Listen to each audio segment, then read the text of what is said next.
Itu kalau kita lihat di dalam banyak hadis-hadis Nabi SAW, Rasulullah akan kaitkan iman dengan amal. Ya, Rasulullah akan kaitkan iman dengan amal.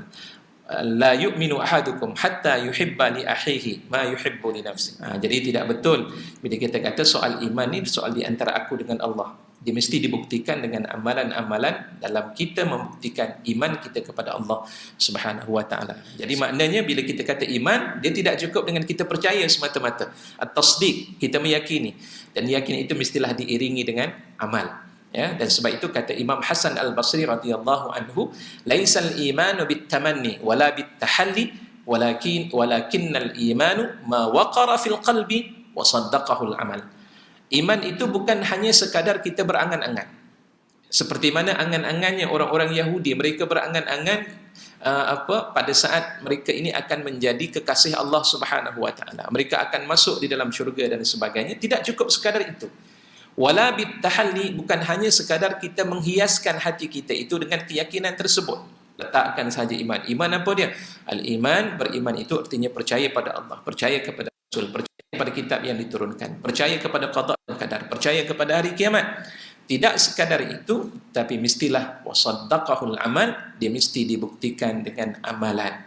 Jadi tidak betul bila kita kata soal iman ni soal di antara aku dengan Allah. Dia mesti dibuktikan dengan amalan-amalan dalam kita membuktikan iman kita kepada Allah Subhanahu wa taala.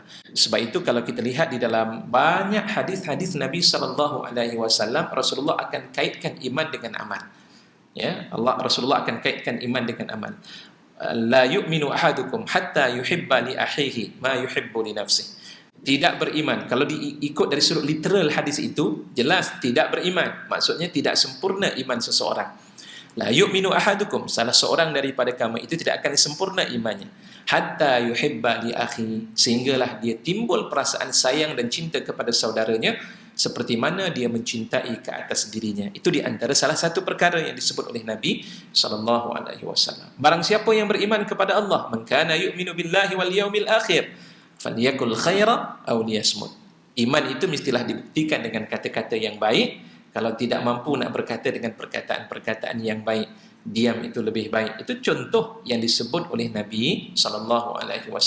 Wallahi la yu'min, demi Allah tidak sempurna seseorang yang beriman kepada Allah. Siapa mereka? Sahabat bertanya, siapa yang tidak beriman ya Rasulullah?